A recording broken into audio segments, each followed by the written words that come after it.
یہودیوں کی جانب سے یہ کافرانہ رویہ اختیار کرنا اس لیے بھی زیادہ قبیح تھا کہ وہ اس کا انکار کر رہے تھے، جس کے انتظار میں وہ صدیوں تک بیٹھے ہوئے تھے، اور وہ یہ امید لگائے ہوئے تھے کہ اس کے ذریعے سے وہ تمام کفار پر غلبہ پا لیں گے۔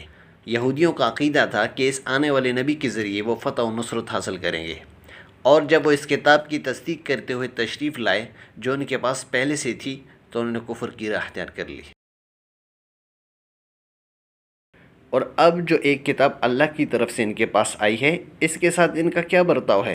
باوجود اس کے کہ وہ اس کتاب کی تصدیق کرتی ہے جو ان کے پاس پہلے سے موجود تھی، باوجود اس کی آمد سے پہلے وہ کفار کے مقابلے میں فتح و نصرت کی دعائیں مانگا کرتے تھے، مگر جب وہ چیز آ گئی جسے وہ پہچان بھی گئے تو انہوں نے اسے ماننے سے انکار کر دیا۔ یہ ان کی ایسی کبھی حرکت تھی کہ وہ اس پر بجا طور پر اس کی سزا کے مستحق تھے کہ انہیں راہ ہدایت سے دور پھینک دیا جائے۔ یہی وجہ ہے کہ ان پر اللہ کی پھٹکار برستی ہے۔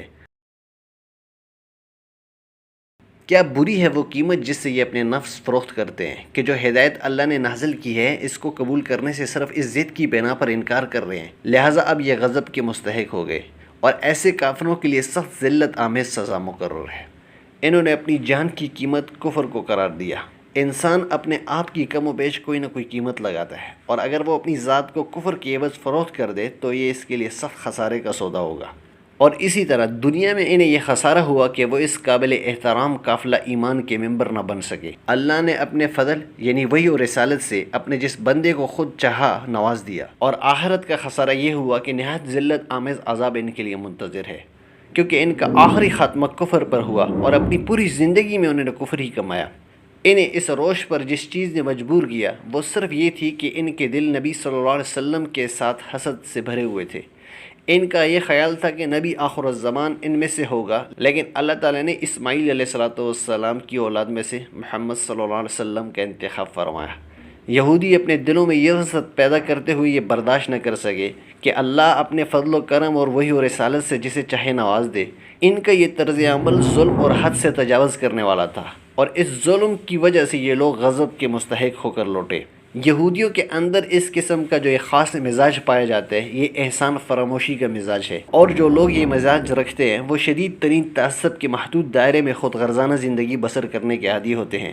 ایسے لوگ ہر وقت یہ محسوس کرتے ہیں کہ ان کے علاوہ دوسرے لوگوں کی خیر و فلاح در حقیقت ان کی محرومی ہے۔ یہودیوں کی تاریخ کا مطالعہ کیا جائے تو معلوم پڑتا ہے کہ یہودیوں نے سالہ سال تک اسی ذہنیت کے ساتھ پوری انسانیت سے علیحدگی کی زندگی بسر کی، گویا کہ شجر انسانیت سے انہیں کوئی تعلق نہ تھا، بلکہ وہ ہمیشہ پوری انسانیت کے خلاف سازشیں کرتے رہے۔ انہوں نے ہمیشہ بعض اقوام کو دوسری اقوام کے خلاف بھڑکایا اور انہیں باہم لڑایا تاکہ وہ ان جنگوں کے نتیجے میں مالی فائدہ حاصل کریں، اور اس طرح اپنے دلوں میں بغض و حسد کی صدا سلگنے والی آگ کو بجھاتے رہے۔ انہوں نے ہمیشہ مختلف اقوام پر ایسی تباہیاں لانے کی سازشیں کی جس کے نتیجے میں بعض اوقات خود یہ لوگ بھی تباہ ہو گئے اور برباد ہوتے رہے۔